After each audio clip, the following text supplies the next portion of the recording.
연못 속에 붉은 연꽃이 피어난다. 그 꽃은 아름답지만 누가 봐도 이상하다. 왜냐하면 그 꽃은 매일 밤 크기가 커지고 있기 때문이다. 그리고 매번 한 명씩 사라진다. 제1부 윤가 집안의 영광. 한양의 최고 부자 윤가. 그들의 부를 새기는 것이 불가능했다. 윤상현은 그 집안의 주인이었다. 나이는 60대. 자산은 엄청났다. 3개의 큰 저택, 수십 개의 토지, 그리고 이루 말할 수 없는 금과 보석들.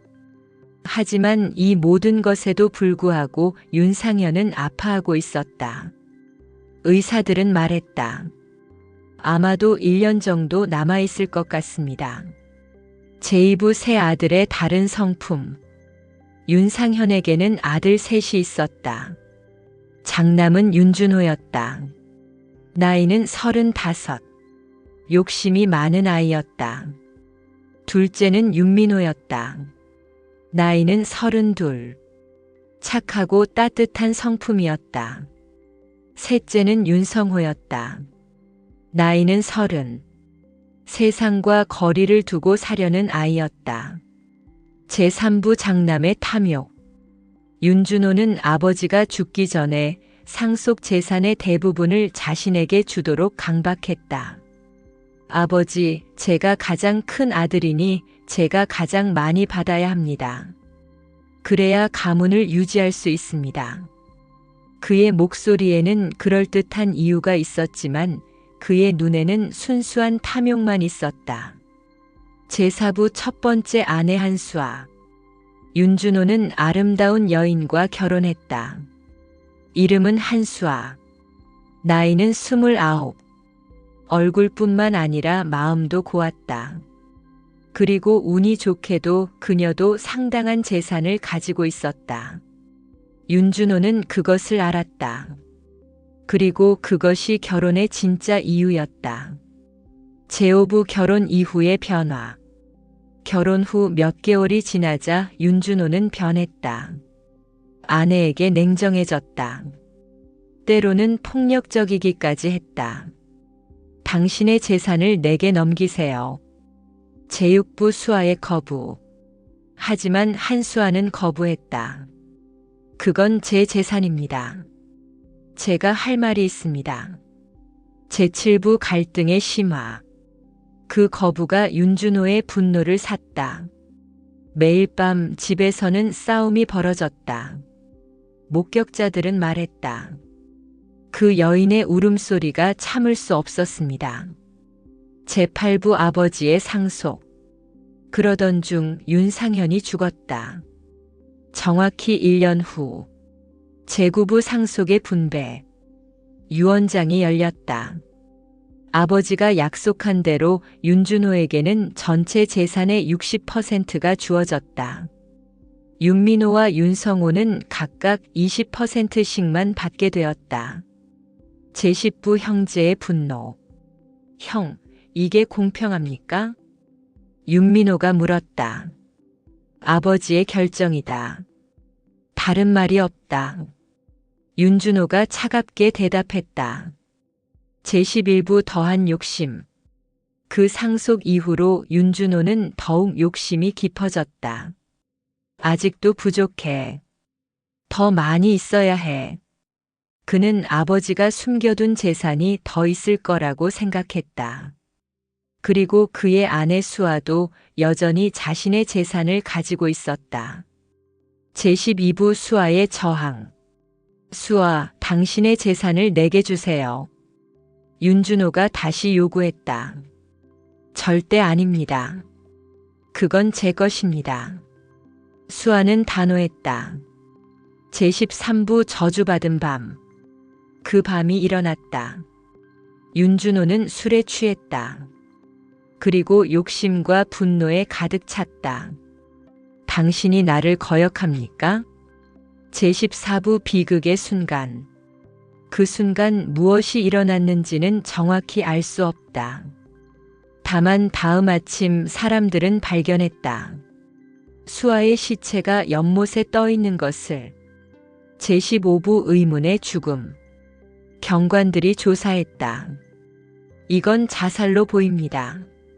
하지만 많은 사람들이 의심했다. 수아는 왜 자살했을까? 그리고 왜 연못에서? 제16부 윤준호의 상속. 수아의 죽음 이후 그녀의 모든 재산은 윤준호에게로 넘어갔다. 법적으로는 아무런 문제가 없었다. 이제 윤준호는 엄청난 부를 가진 남자였다. 제17부 욕심은 멈추지 않는다. 하지만 윤준호는 여전히 불만족했다. 더 있을 거야. 분명히 더 있을 거야. 그는 집 전체를 뒤졌다. 벽을 부수고 마루를 들어올렸다. 제18부 두 번째 결혼. 그로부터 얼마 후 윤준호는 또 다른 여인과 결혼했다. 이름은 이지은. 역시 부자 집안의 딸이었다. 제19부 반복되는 패턴. 하지만 같은 일이 반복되었다. 이 여인도 재산을 거부했다. 그리고 그 여인도 결국 연못에서 발견되었다. 제20부 세 번째 아내. 그 후 또 다른 여인과 결혼했다. 그리고 그 여인도 죽었다. 제21부 패턴의 공포. 사람들은 이제 알았다. 윤준호 주변에서 자꾸만 여인들이 죽는다는 것을. 제22부 연못의 변화. 그리고 그 즈음부터 연못에서 이상한 현상이 시작되었다. 붉은 연꽃이 피어나기 시작한 것이었다. 아무도 심지 않은 꽃이 자꾸만 피어나고 있었다. 제23부 연꽃의 성장. 그 연꽃은 자라났다. 점점 더 커졌다. 그리고 매일 밤 그 꽃의 크기가 변했다. 제24부 가정관리인의 죽음. 그 다음 주 윤준호의 가정관리인이 죽었다. 역시 연못에 빠진 것 같았다. 제25부 또 다른 죽음. 그 후 계속해서 사람들이 죽었다. 모두 연못과 관련이 있었다. 모두 윤준호 주변의 사람들이었다. 제26부 윤준호의 공포. 윤준호는 점점 미쳐가고 있었다. 연못을 보기만 해도 공포가 밀려왔다. 매일 밤 그는 악몽을 꿨다. 제27부 악몽의 내용. 꿈속에서 3명의 여인이 나타났다. 모두 붉은 옷을 입고 있었다.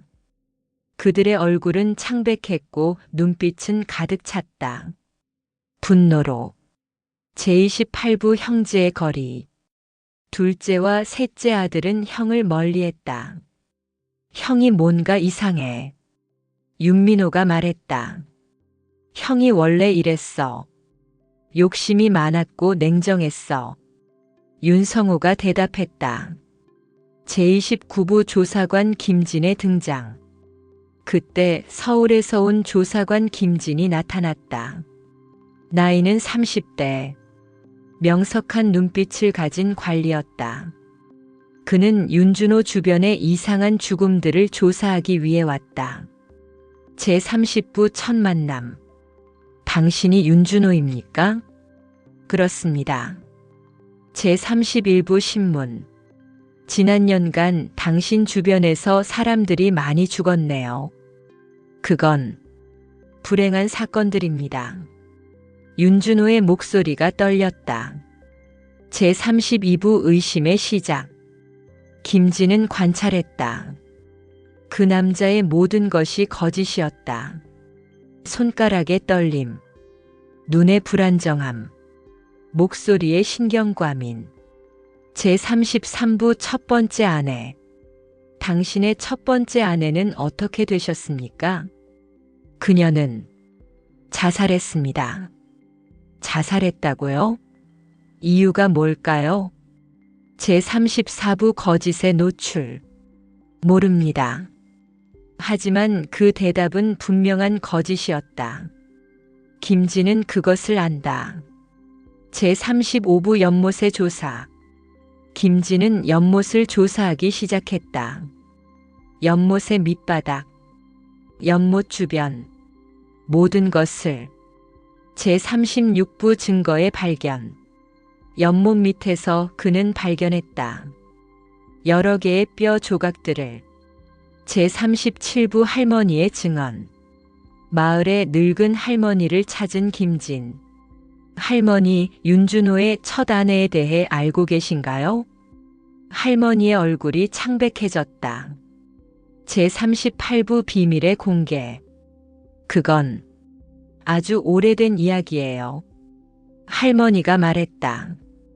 한수아는 참 착한 여자였어요. 하지만 제39부 한수아의 죽음. 윤준호가 그녀를 죽였나요? 김진이 직접 물었다. 할머니는 천천히 고개를 끄덕였다. 제40부 살인의 이유. 왜요? 그 여자가 재산을 거부했으니까. 그리고 윤준호는 그 여자의 재산을 원했으니까. 제41부 또 다른 증거. 김진은 계속 조사했다. 그의 조사 결과는 명확했다. 3명의 여인 모두가 같은 방식으로 죽었다. 모두 재산을 거부했다.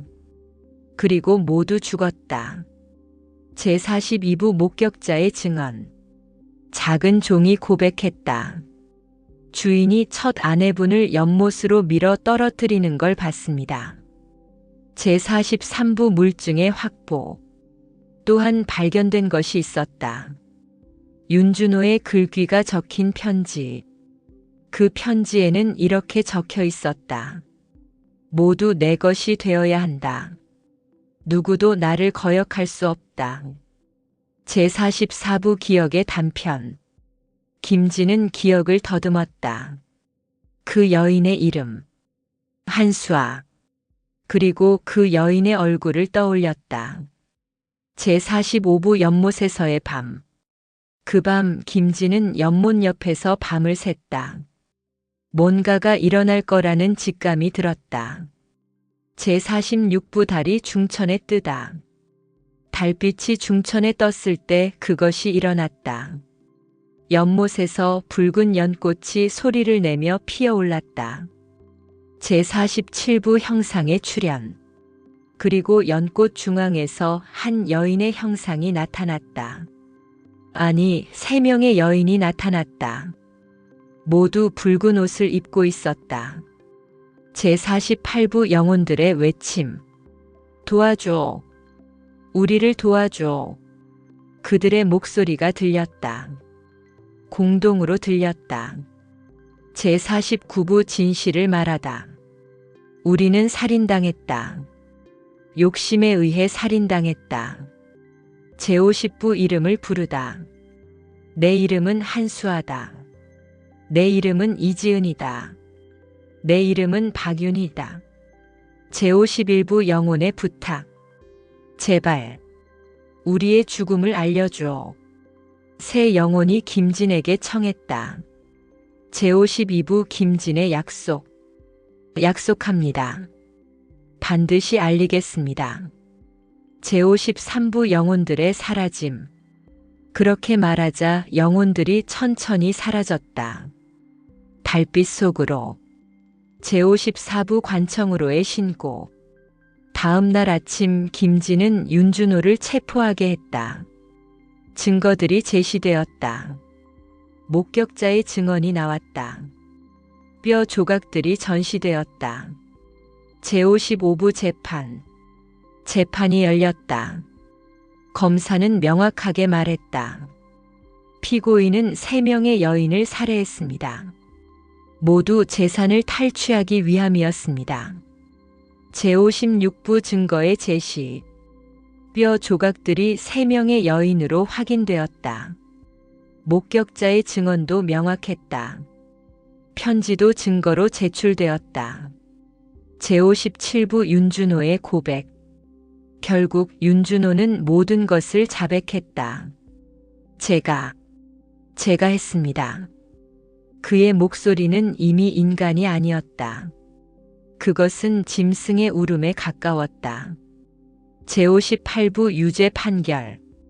판사의 판결은 명확했다. 피고인은 3명의 살인죄로 유죄입니다. 제59부 사형의 집행. 윤준호는 사형으로 처벌되었다. 교수형. 제60부 형제의 상속. 이제 남은 것은 윤민호와 윤성호였다. 그들은 아버지의 상속을 다시 나누기로 했다. 공평하게. 제61부 마을의 변화. 마을은 변했다. 더 이상 그곳을 피하지 않게 되었다. 연못도 다시 평온해졌다. 제62부 연못의 변화. 붉은 연꽃은 사라졌다. 대신 다른 꽃들이 피기 시작했다. 연꽃도 피었지만 이번엔 흰색이었다. 제63부 영혼들의 재방문. 그 밤 새 영혼이 다시 나타났다. 하지만 이번엔 다르게 나타났다. 제64부 밝아지는 영혼. 그들의 형상이 밝아지고 있었다. 이제 분노의 표정이 아니라 감사와 평온의 표정이었다. 제65부 해방의 순간. 고마워요. 우리의 죽음을 기억해줘서. 새 영혼이 함께 말했다. 제66부 영혼들의 작별. 그렇게 말하며 그들은 천천히 사라졌다. 완전히. 영원히. 제67부 남겨진 것. 새 영혼이 사라진 후 연못에 무언가 남겨졌다. 새 송이의 흰 연꽃. 제68부 김진의 기록. 김진은 이 모든 일을 기록했다. 붉은 연꽃의 저주 마이너스 욕심 많은 상속자의 몰락. 그렇게 제목을 붙였다. 제69부 책의 출판. 그 책은 출판되었다. 그리고 빠르게 전국으로 퍼져나갔다. 제70부 사회의 변화. 그 책으로 인해 많은 것이 바뀌었다. 상속 분쟁이 줄어들었다. 사람들이 욕심의 위험성을 깨달았기 때문이었다. 제71부 법의 개선. 윤준호의 사건을 계기로 살인죄에 대한 법도 강화되었다. 특히 상속 관련 살인에 대해서. 제72부 김진의 영향. 김진은 이 사건으로 유명해졌다. 그리고 많은 다른 사건들도 해결하게 되었다. 그의 명성 때문에. 제73부 윤민호와 윤성호. 둘째와 셋째 아들도 변했다. 그들은 아버지의 상속금을 사용해서 자선기구를 설립했다. 한수아, 이지은, 박윤희의 이름으로. 제74부 기금의 설립. 그 기금은 위험에 빠진 여인들을 돕는 기금이 되었다. 제75부 세대의 전승. 수십 년이 지났다. 붉은 연꽃의 저주는 여전히 읽혀지고 있었다. 제76부 현대애의 의미. 현대에도 이 책은 여전히 사람들에게 던진다. 욕심이 얼마나 위험한지라는 질문을. 제77부 연못의 현재. 그 연못은 이제 관광지가 되었다. 붉은 연꽃의 저주를 배경으로 한. 제78부 흰 연꽃의 의미. 그곳에서 피는 흰 연꽃은 이제 기념과 추도의 상징이 되었다. 제79부 한수아를 기억하며. 사람들은 한수아를 기억했다. 그리고 다른 모든 피해자들도. 제80부 최종 메시지. 이 이야기가 전하는 메시지는 명확하다. 욕심은 자신을 죽이고 다른 사람도 죽인다는 것. 그리고 죽은 후에도 영혼마저 고통받게 한다는 것. 제81부 정의의 승리. 하지만 이 이야기는 또 다른 메시지도 전한다. 진실은 반드시 드러난다는 것. 정의는 반드시 실현된다는 것. 제82부 기억의 힘. 그리고 가장 중요한 메시지는 이것이다. 기억하는 자가 있으면 죽은 자도 살아난다는 것. 제83부 붉은 연꽃에서 흰 연꽃으로. 붉은 연꽃은 저주였다. 하지만 흰 연꽃은 기억이 되었다. 제84부 사랑의 유산. 윤민호와 윤성호가 남긴 것은 형이 남긴 재산보다 훨씬 더 가치 있었다. 그것은 사랑과 정의의 유산이었다. 제85부 세대를 건너. 그 유산은 세대를 건너 계속되었다. 매 세대가 그것을 실천했다. 제86부 책이 만든 변화. 붉은 연꽃의 저주라는 책 하나가 얼마나 많은 것을 바꿨는가. 제87부 한 인간의 용기. 그것은 모두 김진이라는 한 인간의 용기와 정의감 때문이었다. 제88부 진실의 추구. 진실을 추구하는 것. 그것이 유일한 길이었다. 제89부 영혼의 소리를 듣다. 죽은 자의 목소리를 듣다. 그들의 원을 풀어주다. 제90부 영원한 메시지. 붉은 연꽃의 저주 마이너스 욕심 많은 상속자의 몰락. 이 이야기는 영원히 전해질 것이다. 제91부 10년 후의 변화. 10년이 지났다. 윤민호와 윤성호가 설립한 기금은 벌써 수백 명의 여인들을 도왔다. 제92부 기금의 성장. 한수와 보호원이라 불리는 그 기금은 이제 국가적 차원의 지원을 받게 되었다. 제93부 피해자들의 목소리. 그 기금을 통해 도움을 받은 여인들이 자신들의 이야기를 나누기 시작했다. 많은 사람들이 자신들의 고통을 말할 수 있게 되었다. 제94부 법의 강화. 윤준호의 사건을 계기로 법도 더욱 강화되었다. 특히 부자의 권력으로 인한 범죄를 방지하는 법들이. 제95부 여성의 지위 상승. 이 모든 과정 속에서 여성들의 사회적 지위도 함께 상승하게 되었다. 제96부 김진의 명예. 김진은 이제 국가의 명인이 되었다. 그의 붉은 연꽃의 저주는 법과 교육의 텍스트가 되었다. 제97부 다른 사건들의 해결. 그의 명성으로 인해 미해결 사건들도 다시 재조사되기 시작했다. 그리고 많은 사건들이 해결되었다. 제98부 책의 영향력. 붉은 연꽃의 저주는 베스트셀러가 되었다. 한양뿐만 아니라 전국에서 읽혀졌다. 제99부 번역과 해외 확산. 그 책은 심지어 다른 나라로도 번역되었다. 일본으로, 중국으로, 베트남으로. 제100부 보편적 메시지. 그 책이 여러 나라에서 읽혀지며 깨달아진 것은 욕심은 보편적이라는 것이었다. 모든 나라에서 모든 시대에 욕심으로 인한 범죄가 있었다. 제101부 연못의 재방문. 그로부터 수십 년 후 연못은 관광지가 되었다. 제102부 기념관의 건립. 연못 옆에는 기념관이 세워졌다.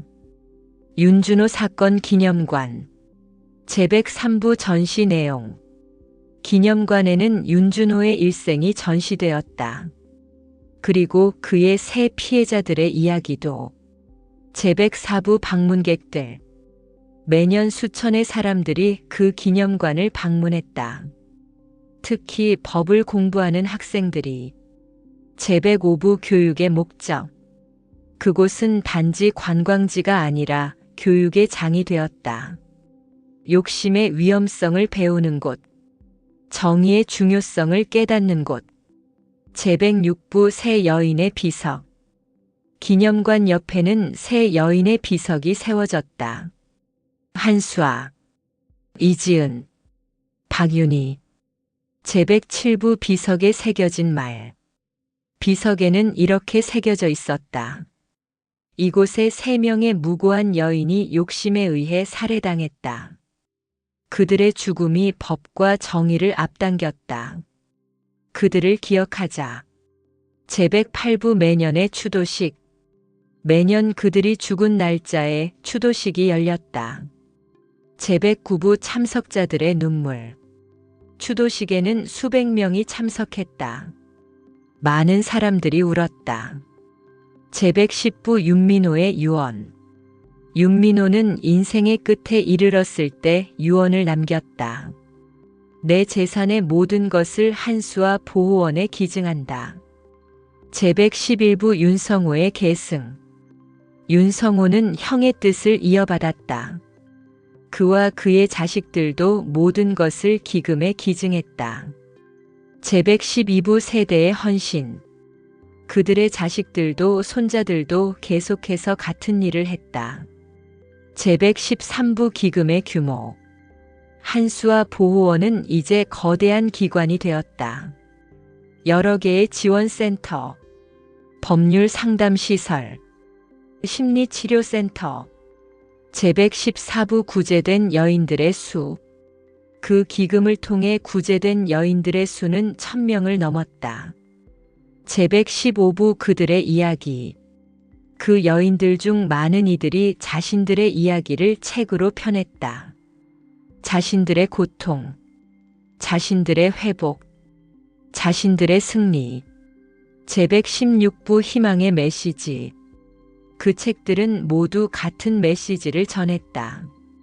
고통은 끝나지 않는 것이 아니다. 도움이 있으면 회복할 수 있다. 제117부 김진의 말년. 김진은 늙어갔다. 하지만 그는 여전히 정의를 추구했다. 제118부 제자들의 양성. 그는 자신의 제자들을 양성했다. 그 제자들도 그의 정신을 이어받아 많은 사건들을 해결했다. 제119부 법 개혁의 지속. 김진의 영향으로 계속해서 법이 개혁되었다. 제120부 여성보호법의 강화. 특히 여성보호법이 점점 강화되었다. 제121부 김진의 죽음. 결국 김진은 50대에 죽었다. 그의 장례식에는 수천 명이 참석했다. 제122부 그가 남긴 것. 김진이 남긴 것은 무엇인가? 법이 아니라 정의를 추구하는 정신이었다. 제123부 김진의 비석. 그의 무덤에는 이렇게 새겨졌다. 한 인간의 용기와 정의감이 얼마나 많은 것을 바꿀 수 있는지 보여준 남자. 제124부 책의 진화. 붉은 연꽃의 저주는 계속 재출판되었다. 각 시대에 맞춘 주석과 함께. 제125부 현대 해석. 현대의 학자들은 이 책을 어떻게 해석했을까? 제126부 심리학적 분석. 심리학자들은 윤준호를 분석했다. 그의 욕심의 근원이 무엇인지를. 제127부 사회학적 관점. 사회학자들은 윤가 집안의 구조를 분석했다. 부의 불평등이 어떻게 범죄를 낳는지를. 제128부 법학적 의의. 법학자들은 이 사건을 얼마나 중요하게 여겼을까? 제129부 선례의 역할. 윤준호의 사건은 나중에 모든 유사 사건들의 선례가 되었다. 제130부 변호사들의 참고. 변호사들은 이 사건을 계속 참고했다. 여인 보호와 재산권 관련 사건들에서. 제131부 연못의 현재 상태. 100년이 지난 현재 연못은 어떻게 되었을까? 제132부 보존된 연못. 연못은 문화재로 지정되었다. 원래의 모습대로 보존되었다. 제133부 흰 연꽃의 지속. 여전히 그곳에서 흰 연꽃이 피었다. 매해 같은 시기에. 제134부 꽃의 신비. 그 흰 연꽃이 어떻게 매해 같은 시기에 피는지 사람들은 여전히 신비로워했다. 제135부 영혼의 방문설. 그것이 영혼들의 인사라고 믿는 사람들도 있었다. 세 여인의 영혼이 해마다 자신들을 기억해주는 사람들에게 감사하는 인사라고. 제136부 과학적 설명. 반면 과학자들은 다르게 설명했다. 그것은 단지 자연적인 현상일 뿐이라고. 제137부 신비와 이성의 경계. 결국 그 사건은 신비와 이성의 경계에 서 있게 되었다. 제138부 문화 현상화. 붉은 연꽃의 저주는 이제 단지 책이 아니라 문화 현상이 되었다. 제139부 영화화. 그것은 영화로도 만들어졌다. 제140부 연극화. 연극으로도 만들어졌다. 제141부 오페라화. 심지어 오페라로도 만들어졌다. 제142부 음악과 예술. 작곡가들이 이 사건을 바탕으로 음악을 작곡했다. 화가들이 그림을 그렸다. 제143부 문화적 영향의 확대. 이 사건이 미친 문화적 영향은 상상 이상이었다. 제144부 세대와 세대 사이의 전승. 젊은 세대는 그들의 부모 세대로부터 이 이야기를 들었다. 부모 세대는 그들의 조부모로부터 들었다. 제145부 이야기의 변화. 이야기는 세대를 거치며 조금씩 변했다. 어떤 버전에서는 더 드라마틱해졌고 어떤 버전에서는 더 단순해졌다. 제146부 핵심의 불변성. 하지만 핵심은 변하지 않았다. 욕심은 위험하다. 정의는 반드시 실현된다. 기억은 영원하다. 제147부 현대의 윤준호들. 현대에도 윤준호 같은 사람들이 있을까? 제148부 새로운 범죄의 패턴. 욕심의 형태는 변했다. 하지만 그 본질은 같았다. 제149부 같은 교훈. 그래서 사람들은 계속 붉은 연꽃의 저주를 읽었다. 같은 교훈을 배우기 위해. 다른 형태의 욕심으로부터 자신을 지키기 위해. 제150부 마지막 추도식. 현재 매년 같은 날에 사람들은 연못 옆에 모인다. 새 여인을 기리기 위해. 그리고 정의를 위해. 제151부 세대를 건너는 약속. 아버지가 아들에게, 어머니가 딸에게 말한다. 기억해야 해. 그들의 죽음을. 그리고 그들 때문에 이루어진 정의를. 제152부 연못의 밤. 밤이 깊다. 달빛이 연못을 비춘다. 흰 연꽃들이 밝은 달빛 속에서 피어난다. 제153부 영혼들의 존재. 혹시 그 연꽃들이 다시 나타난 영혼들일까? 아니면 단지 자연의 산물일까? 제154부 신앙의 문제. 그것은 각자의 신앙에 따라 다르게 해석될 것이다. 제155부 중요한 것. 하지만 중요한 것은 해석이 아니라 기억이다. 새 여인을 기억하는 것. 그들의 죽음이 의미 있었다는 것을 기억하는 것. 제156부 욕심에 대한 성찰. 현대 사회를 살아가는 사람들이 배워야 할 것은 무엇인가? 그것은 욕심에 대한 깊은 성찰이었다. 제157부 선택의 순간. 우리는 매 순간 선택한다. 욕심을 따를 것인가?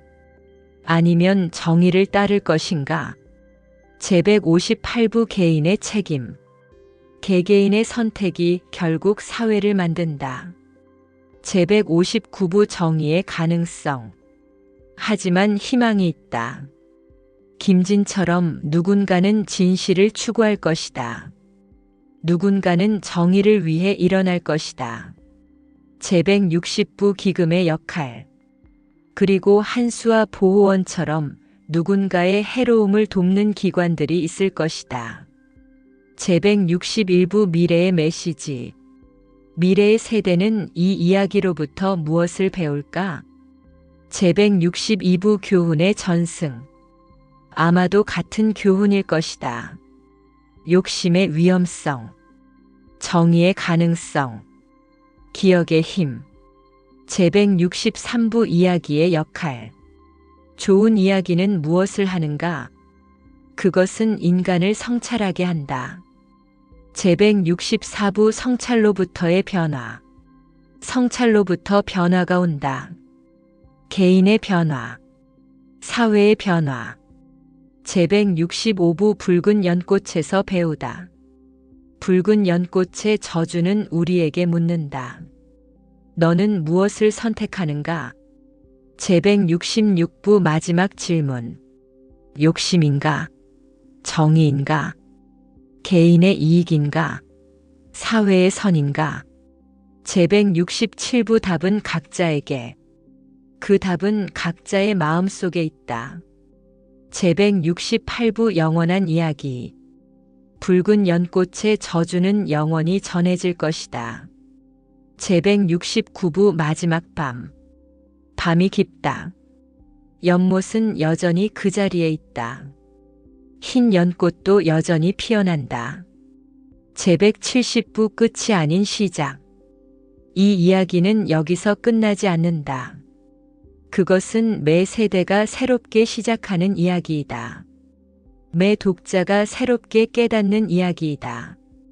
제171부 100년 후의 연못. 100년이 더 지났다. 총 200년의 시간이 흐르고 난 후. 제172부 기술의 변화. 세상은 완전히 달라져 있었다. 전기가 있었고 자동차가 있었고 심지어 비행기도 있었다. 제173부 책의 형태 변화. 붉은 연꽃의 저주도 그에 맞춰 변했다. 이제 종이 책뿐만 아니라 전자책도 있었고 오디오북도 있었다. 제174부 전 세계적 확산. 그 책은 이제 세계 100개 국가에서 읽혀지고 있었다. 제175부 여성 인권의 발전. 200년이 지나는 동안 여성 인권은 엄청나게 발전했다. 그 발전의 초석 중 하나가 바로 윤준호 사건과 한수아 보호원이었다. 제176부 법의 진화. 법도 진화했다. 상속법, 여성보호법, 범죄수사법 등 모든 것이. 제177부 기념관의 현대화. 기념관도 현대화되었다. 이제 가상현실로 당시를 체험할 수 있게 되었다. 제178부 VR 체험. 방문객들은 가상현실 속에서 윤준호의 집을 돌아다닐 수 있었다. 연못도 직접 볼 수 있었다. 제179부 다큐멘터리의 제작. 여러 다큐멘터리가 이 사건을 다루었다.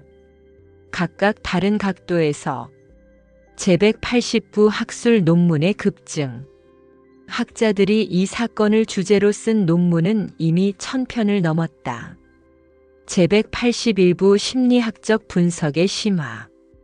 현대 심리학은 윤준호를 어떻게 진단할까? 제182부 정신병리학적 해석. 일부 전문가들은 윤준호가 반사회적 인격장애를 가진 사람이라고 분석했다. 제183부 반박의 의견. 하지만 다른 전문가들은 반박했다. 그렇다면 모든 욕심 많은 사람들이 정신병자란 말인가? 제184부 사회학적 관점의 유지. 결국 사회학적 관점이 더 설득력 있다고 여겨졌다. 욕심은 개인의 정신 문제가 아니라 사회 문제라는 관점. 제185부 한수아 보호원의 현재. 현재 한수아 보호원은 국제기구가 되었다. 제186부 국제 확대. 그 기구는 이제 아시아뿐만 아니라 전 세계에서 활동하고 있었다. 제187부 구제된 여인들의 숫자. 200년 동안 그 기구를 통해 구제된 여인들의 숫자는 10만 명을 넘었다. 제188부 각각의 이야기. 그 10만 명은 각각 다른 이야기를 가지고 있었다. 하지만 모두 한 가지는 같았다. 제189부 공통점. 그들은 모두 누군가의 욕심의 피해자였고 그 기구를 통해 새로운 삶을 얻었다는 것. 제190부 세대의 회복. 일부는 자신들의 자식들을 전문가로 키웠다. 변호사, 의사, 경찰관, 판사. 제191부 선순환의 구조. 그들의 자식들이 또 다른 사람들을 돕고 있었다. 제192부 윤민호의 후손들. 윤민호의 후손들은 어떻게 되었을까? 제193부 계속되는 헌신. 그들도 계속해서 기금에 자신들의 재산을 기증했다. 세대를 거치면서 제194부 자선의 문화. 윤민호의 가족에서부터 시작된 자선의 문화는 이제 사회 전체에 확산되었다. 제195부 모범의 역할. 윤민호가 보여준 모범이 얼마나 많은 사람들을 영감 주었을까? 제196부 연못의 물. 200년 동안 연못의 물은 어떻게 변했을까? 제197부 생태 변화. 생태계는 변했지만 연못 자체는 여전히 그 모습을 유지하고 있었다. 제198부 흰 연꽃의 지속. 그리고 여전히 매해 같은 시기에 흰 연꽃이 피어난다. 제199부 과학적 조사. 과학자들은 계속 연꽃을 조사했다. 그것이 어떤 종인지, 어떻게 매해 같은 시기에 피는지. 제200부 미해결의 신비. 하지만 완전한 답은 나오지 않았다. 그것도 어쩌면 이 이야기의 일부였을지도 모른다. 제201부 신화화. 붉은 연꽃의 저주는 이제 신화가 되어 있었다. 제202부 전설의 확산. 마을마다 조금씩 다른 버전의 전설이 전해져 있었다. 하지만 핵심은 모두 같았다. 제203부 미디어와의 상호작용. 현대 미디어는 이 이야기를 계속 재창조했다. 제204부 웹드라마화. 웹드라마로도 제작되었다. 여러 버전이. 제205부 웹소설화. 웹소설 플랫폼에도 올라갔다. 수십 개의 각색 버전이. 제206부 게임화. 게임 개발사도 이 소재를 가져갔다. 추리 게임으로 만들었다. 제207부 게임의 재미. 게임 속에서 플레이어는 직접 김진이 되어 사건을 수사할 수 있었다. 제208부 교육적 게임. 그 게임은 단순한 오락이 아니라 교육용으로도 사용되었다. 법교육, 윤리교육. 제209부 소셜미디어의 역할. 소셜미디어에서도 이 사건이 계속 논의되고 있었다. 제210부 온라인 커뮤니티. 붉은 연꽃 커뮤니티가 있었다. 그곳에서 사람들은 자신들의 생각을 나눴다. 제211부 이야기의 재해석. 매 세대가 이 이야기를 새롭게 해석했다. 제212부 현대의 관점. 현대의 사람들은 이 이야기에서 무엇을 본다 하는가? 제213부 권력 구조에 대한 질문. 많은 사람들은 이 이야기에서 권력 구조에 대한 질문을 본다. 부자가 어떻게 법을 피할 수 있는지에 관해. 제214부 정의의 지연. 또 다른 사람들은 정의의 지연에 주목한다. 왜 그렇게 오래 걸렸는가? 제215부 시스템의 문제. 그들은 시스템의 문제를 본다. 개인의 악함보다 시스템의 악함을. 제216부 여전한 과제. 200년이 지난 현재에도 문제는 여전히 존재한다. 제217부 현대의 윤준호. 현대에도 윤준호 같은 사람들이 있다. 형태는 다르지만 본질은 같은. 제218부 새로운 욕심의 형태. 욕심도 진화했다. 돈에서 권력으로, 권력에서 명성으로. 제219부 같은 결말. 하지만 결말은 많은 경우 같았다. 파멸.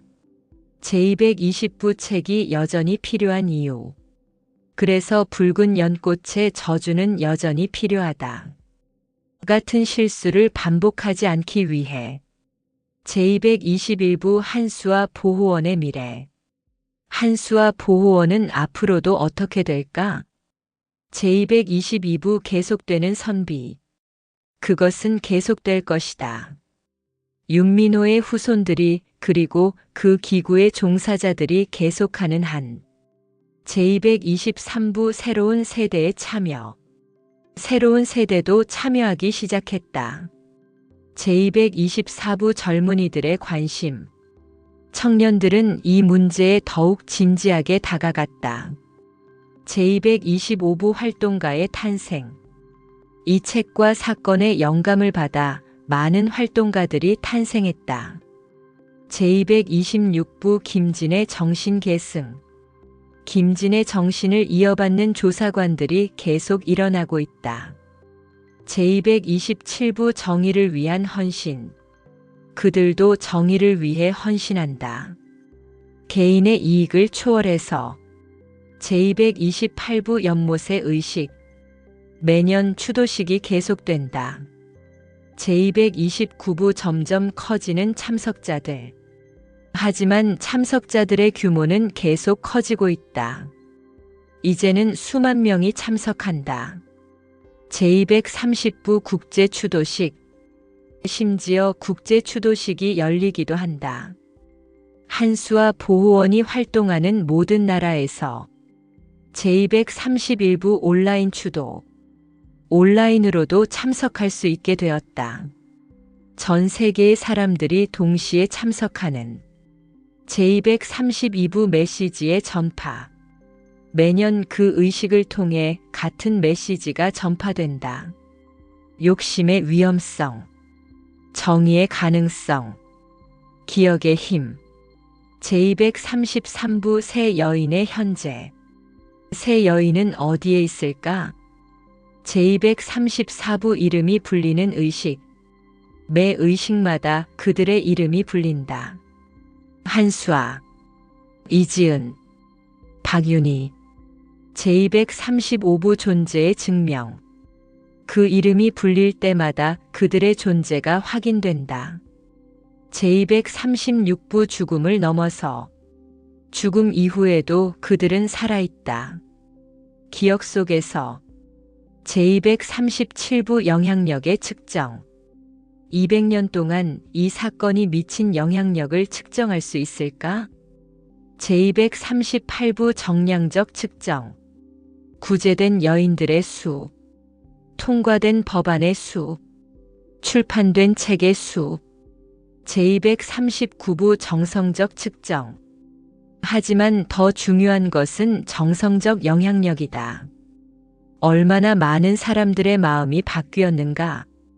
제240부 마음의 변화. 그것은 측정하기 어렵다. 하지만 분명히 있다. 제241부 도덕적 성장. 이 이야기를 통해 사회는 도덕적으로 성장했다. 제242부 정의감의 고양. 많은 사람들이 정의감을 갖게 되었다. 이 이야기를 통해 제243부 연대의식의 형성. 그리고 연대의식도 형성되었다. 특히 여인들 사이에. 제244부 힘의 결집. 그 연대의식이 모여 실제 변화를 이뤘다. 제245부 미래의 변화. 앞으로는 어떤 변화가 일어날까? 제246부 기술과의 결합. 미래의 기술과 이 메시지가 결합되면 어떤 일이 일어날까? 제247부 AI와의 만남.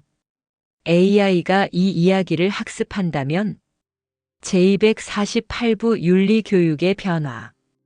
AI 개발자들은 윤리교육에 이 이야기를 포함시켰다.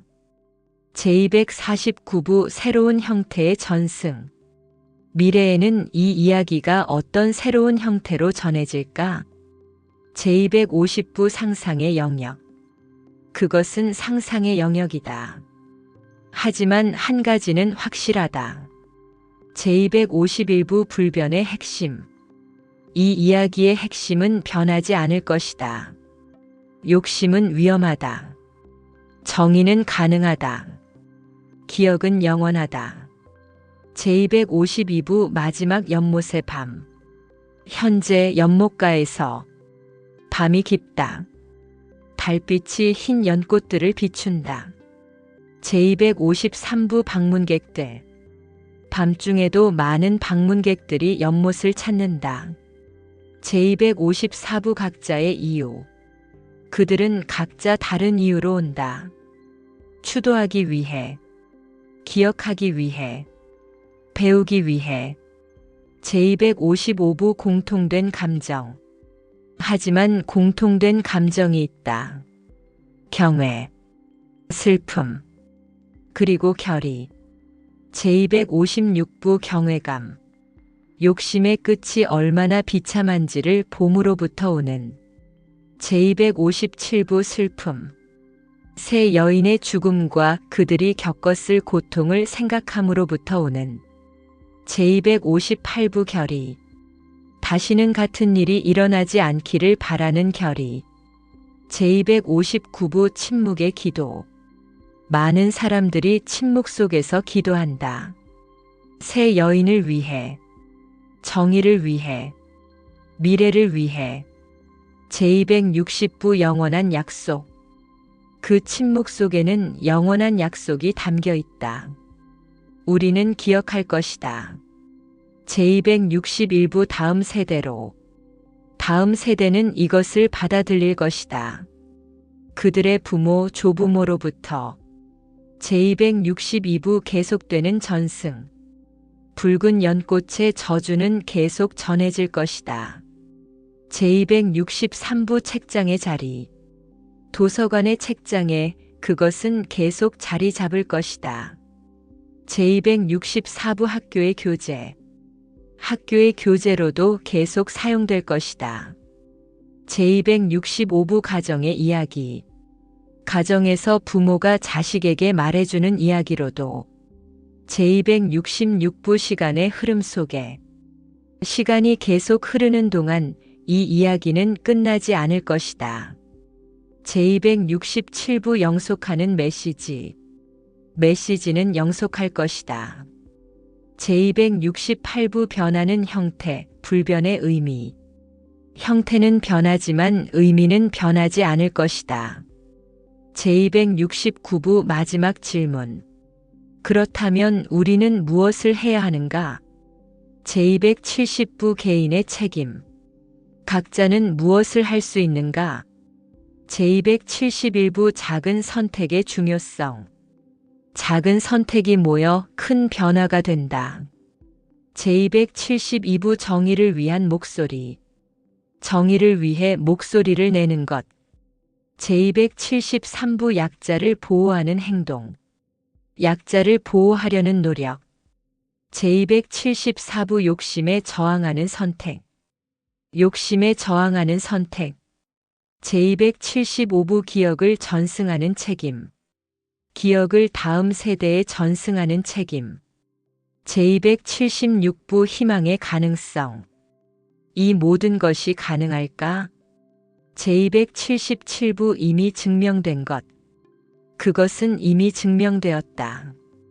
김진이 했던 것처럼, 윤민호가 했던 것처럼. 제278부 수백만의 사람들. 수백만의 사람들이 그것을 해왔다. 200년 동안. 제279부 그들의 영향. 그들의 작은 선택들이 모여 세상을 바꿨다. 제280부 최종의 메시지. 붉은 연꽃의 저주가 마지막으로 전하는 메시지는 제281부 희망은 존재한다. 희망은 존재한다. 제282부 변화는 가능하다. 변화는 가능하다. 제283부 정의는 실현된다. 정의는 실현된다. 제284부 기억은 영원하다. 기억은 영원하다. 제285부 한 사람의 용기. 한 사람의 용기가 세상을 바꿀 수 있다. 제286부 당신도 가능하다. 그렇다면 당신도 가능하다. 제287부 지금 이 순간.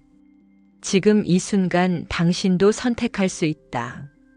제288부 욕심 vs 정의. 욕심을 따를 것인가? 정의를 따를 것인가? 제289부 답은 당신 안에. 그 답은 당신의 마음 안에 있다. 제290부 최종의 이미지. 밤이 깊다. 달빛이 연못을 비춘다. 흰 연꽃들이 조용히 피어난다. 제291부 끝이 아닌 시작. 이 이야기는 여기서 끝나지 않는다. 제292부 계속되는 순환. 그것은 계속 순환한다. 매 세대마다. 매 독자마다. 제293부 당신의 역할. 당신도 이 순환의 일부가 될 것이다. 제294부 책을 덮고 나면. 책을 덮고 나면 당신은 다를 것이다. 제295부 작은 변화. 완전하지 않을지라도 작은 변화가 있을 것이다. 제296부 그 변화가 중요하다. 그 작은 변화가 세상을 조금씩 바꾼다. 제297부 연쇄 반응. 많은 사람들의 작은 변화가 큰 연쇄 반응을 일으킨다. 제298부 붉은 연꽃에서 배우다. 붉은 연꽃의 저주에서 배우고 흰 연꽃처럼 피어난다. 제299부 진정한 완성. 그것이 이 이야기의 진정한 완성이다. 제300부 영원한 메시지. 욕심은 반드시 파괴한다. 정의는 반드시 실현된다. 기억은 영원하다.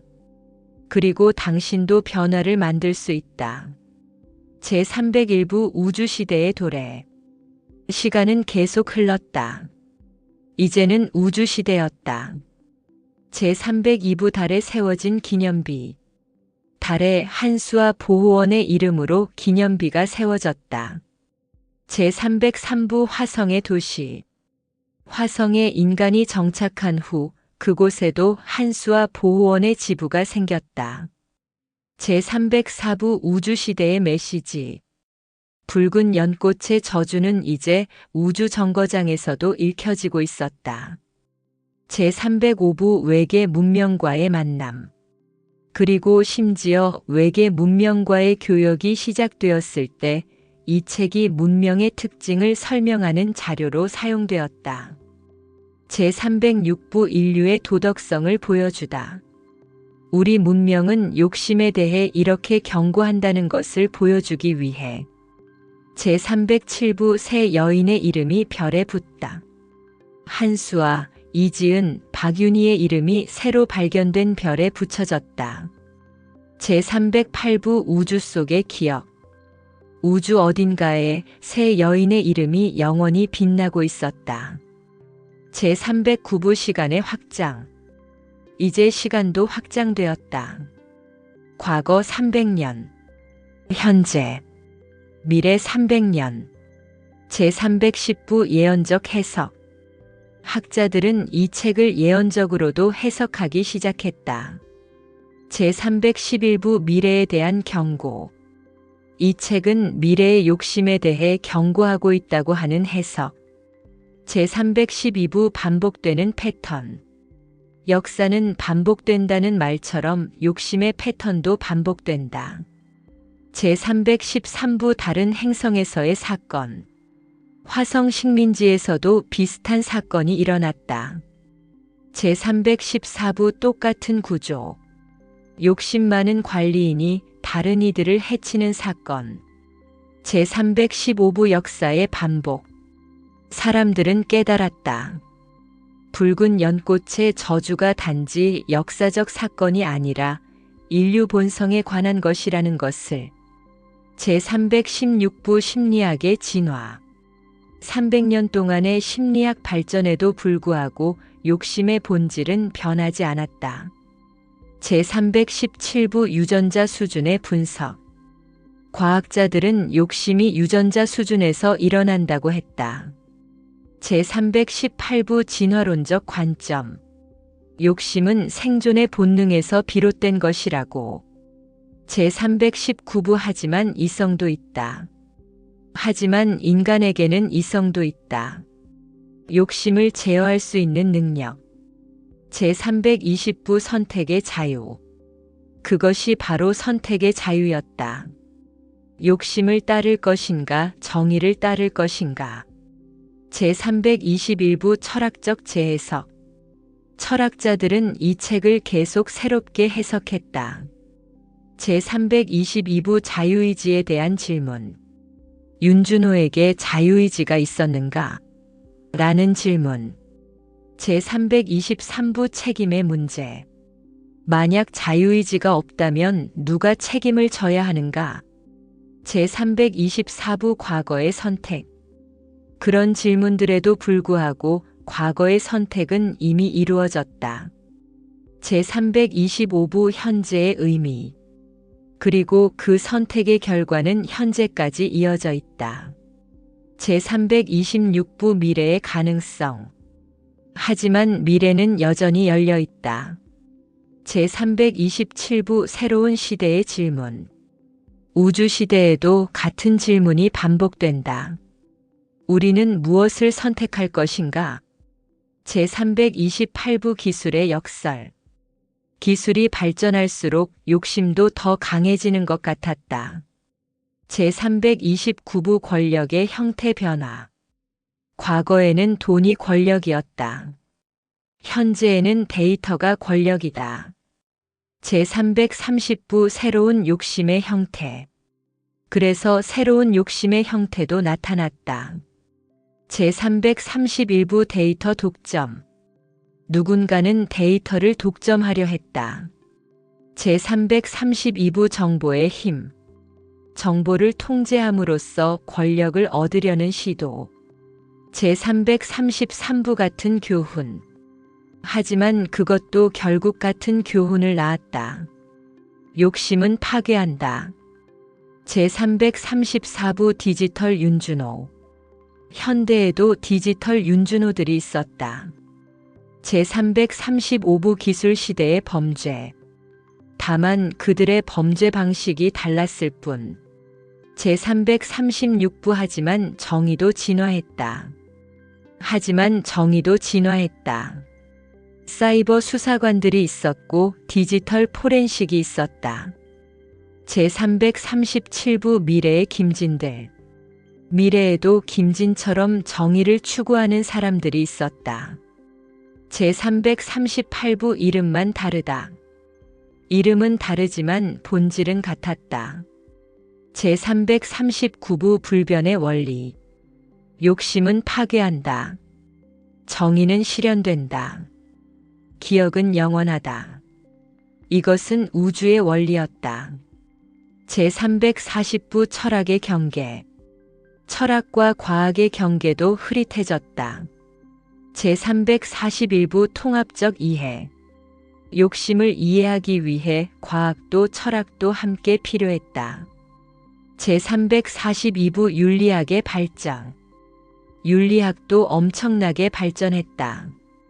제343부 도덕적 상대성. 일부는 도덕이 상대적이라고 주장했다. 제344부 보편적 가치. 하지만 대부분은 어떤 보편적 가치가 있다고 생각했다. 제345부 그 가치의 예. 그 예가 바로 붉은 연꽃의 저주에 담겨 있었다. 제346부 종교와 세속. 종교적 관점과 세속적 관점도 모두 이 책을 수용했다. 제347부 종교적 해석. 종교인들은 욕심을 죄로 봤다. 제348부 세속적 해석. 세속인들은 욕심을 범죄로 봤다. 제349부 같은 결론. 하지만 결론은 같았다. 욕심은 파괴한다. 제350부 문화의 다양성. 세계의 모든 문화가 이 책을 자신들의 방식으로 받아들였다. 제351부 각기 다른 해석. 동양에서는 천도의 관점에서, 서양에서는 정의의 관점에서. 제352부 공통의 기초. 하지만 모두 같은 기초를 공유했다. 인간의 도덕성에 대한 신뢰. 제353부 예술의 계속. 예술가들도 계속해서 이 주제를 다뤘다.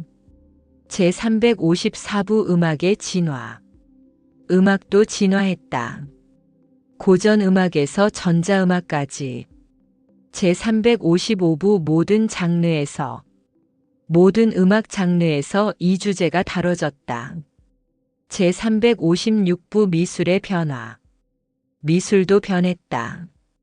사실주의에서 초현실주의까지. 제357부 문학의 계승.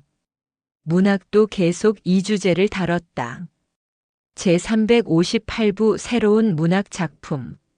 300년 동안 이 주제를 바탕으로 1000개가 넘는 새로운 문학 작품이 나왔다. 제359부 각각의 해석. 각 작품은 다르게 해석했지만 핵심은 같았다. 제360부 변형된 이야기들. 어떤 버전에서는 윤준호가 개선되었다. 어떤 버전에서는 더 악해졌다. 제361부 반사실적 역사. 만약 윤준호가 잡히지 않았다면, 만약 김진이 없었다면. 제362부 다양한 결말. 다양한 결말들이 상상되었다. 제363부 하지만 원본의 의미. 하지만 원본의 의미는 모든 해석에서 살아있었다. 제364부 교육의 진화. 교육도 진화했다. 제365부 학교의 역할. 학교에서는 이 책을 도덕교육의 핵심 텍스트로 가르쳤다. 제366부 대학 교육. 대학에서는 심화된 분석을 했다. 제367부 생애 교육. 생애 교육으로도 사용되었다. 제368부 어린이를 위한 버전. 어린이를 위한 간단한 버전도 나왔다. 제369부 장애인을 위한 버전. 청각장애인을 위한 수화 버전도 있었다. 제370부 다양한 형태의 접근. 누구든지 접근할 수 있게 했다. 제371부 보편적 교육의 실현. 그렇게 해서 보편적 교육이 실현되었다. 제372부 사회의 도덕적 성장. 이 모든 노력의 결과 사회의 도덕적 성장이 일어났다. 제373부 범죄율의 감소. 욕심에 관련된 범죄율이 현저히 감소했다. 제374부 더 공정한 세상. 세상이 더 공정해졌다. 제375부 완벽하지는 않았지만 지속적인 개선이 있었다. 제376부 인류의 성장. 이것이 인류의 성장이었다. 제377부 한 책의 힘. 한 권의 책이 얼마나 많은 것을 바꿀 수 있는가? 제378부 대답. 그 대답이 바로 붉은 연꽃의 저주의 300년의 여정이었다. 제379부 미래의 불확실성. 하지만 미래는 여전히 불확실했다. 제380부 새로운 도전. 새로운 형태의 욕심이 나타날 수 있었다. 제381부 항상 경계. 그래서 사람들은 항상 경계했다. 제382부 새로운 윤준호. 새로운 윤준호가 나타나지 않기를 바라면서. 제383부 하지만 대비가 있다. 하지만 대비도 있었다. 새로운 김진들이 있을 것이라는 대비. 제384부 세대 간의 약속. 세대 간의 약속이 있었다. 우리는 계속 깨어 있을 것이다. 제385부 영원한 경계. 그것이 영원한 경계였다. 제386부 연못의 300년. 연못은 300년 동안 어떻게 변했을까? 제387부 보존과 발전의 균형. 연못은 보존되면서도 함께 발전했다. 제388부 기념관의 확장. 기념관은 확장되었다. 제389부 더 많은 이야기. 더 많은 이야기들이 수집되었다. 제390부 한수와 보호원의 사례들. 한수와 보호원을 통해 도움을 받은 사람들의 이야기들. 제391부 그들의 살.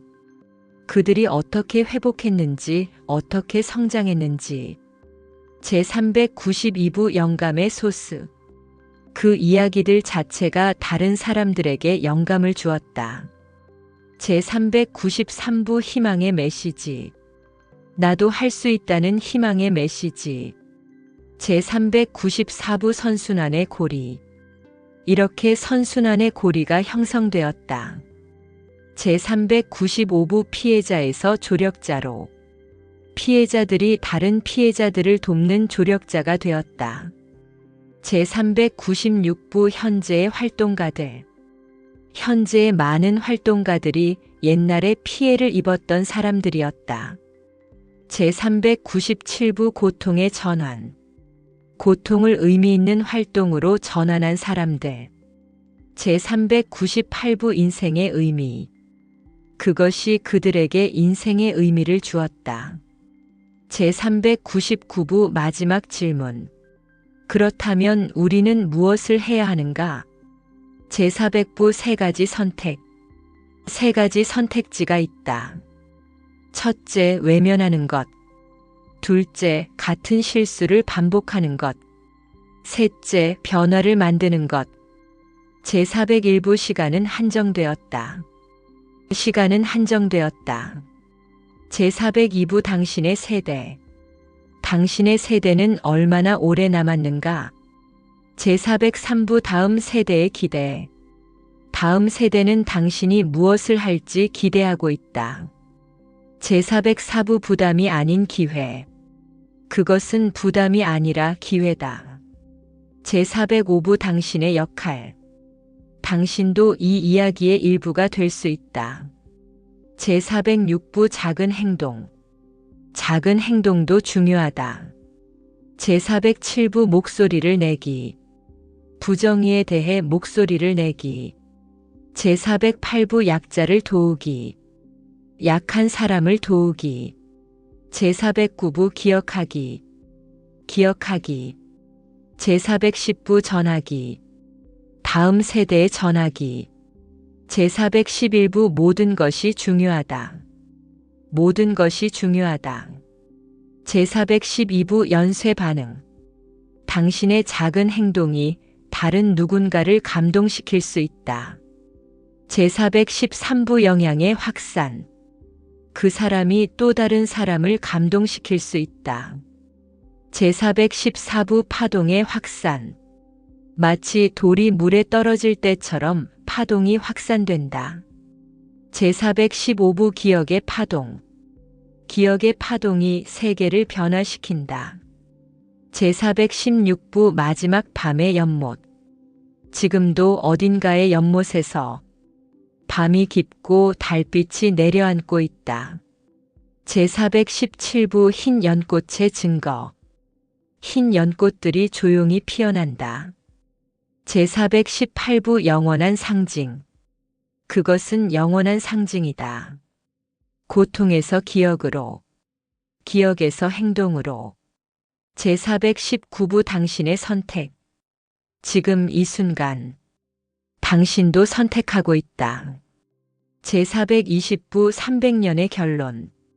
300년의 역사가 말해주는 것은 욕심은 파괴한다. 정의는 실현된다. 기억은 영원하다. 그리고 가장 중요한 것. 제421부 최후의 메시지. 당신도 변화를 만들 수 있다. 제422부 미래는 미정이다. 미래는 아직 정해지지 않았다. 제423부 당신이 결정한다. 당신과 당신과 같은 많은 사람들이 미래를 결정한다. 제424부 희망은 존재한다. 그래서 희망은 존재한다. 제425부 변화는 가능하다. 변화는 가능하다. 제426부 지금이 때다. 지금이 그때다. 제427부 시작하라. 시작하라. 작은 것부터. 제428부 목소리를 내라. 목소리를 내라. 제429부 도우라. 도우라. 제430부 기억하라. 기억하라. 제431부 그리고 계속하라. 그리고 계속하라. 제432부 끝이 없는 여정. 이것은 끝이 없는 여정이다. 제433부 하지만 방향은 명확하다. 하지만 방향은 명확하다. 제434부 정의를 향해. 정의를 향해서. 제435부 희망을 향해. 희망을 향해서. 제436부 미래를 향해. 미래를 향해서. 제437부 다시 연못으로. 다시 연못으로 돌아가자. 제438부 밤은 깊다. 밤은 깊다. 달빛도 밝다. 제439부 흰 연꽃들. 흰 연꽃들이 증거다. 제440부 증거의 의미. 이 모든 것의 증거다. 제441부 다음 세대로. 다음 세대도 그것을 볼 것이다. 제442부 그리고 그 다음. 그리고 그 다음 세대도. 제443부 영원히. 영원히. 제444부 당신의 역할. 당신도 그 영원의 사슬의 일부다. 제445부 당신의 책임. 당신의 책임은 단순하다. 기억하고 전하고 행동하는 것. 제446부 당신의 가능성. 당신이 할 수 있는 것은 무한하다. 제447부 당신의 힘. 당신의 힘을 믿어라. 제448부 당신의 목소리. 당신의 목소리는 중요하다. 제449부 당신의 사랑. 당신의 사랑은 세상을 바꿀 수 있다. 제450부 최종의 약속. 이것이 붉은 연꽃의 저주가 남기는 최종의 약속이다. 당신도 변화를 만들 수 있다. THEND ANDTHETRNALBEGINNING 붉은 연꽃의 저주 마이너스 욕심 많은 상속자의 몰락 완전 우주 확장 최종판. 총 분량 약 22만 자 이상. 낭독 시간 약 4시간 이상. 이 이야기는 욕심으로 인한 한 인간의 범죄에서 시작되어 정의의 실현으로 기관의 설립으로 법의 개혁으로 문화 현상으로 세대를 건너는 전승으로 우주 시대까지 확장되며 마지막에는 당신 개인에게 묻는다. 당신은 무엇을 선택할 것인가? 300년의 인류 역사를 통해 말하는 것. 욕심은 파괴한다. 정의는 실현된다. 기억은 영원하다. 그리고 가장 중요하게 당신도 변화를 만들 수 있다. 이것으로 붉은 연꽃의 저주는 끝이 났습니다.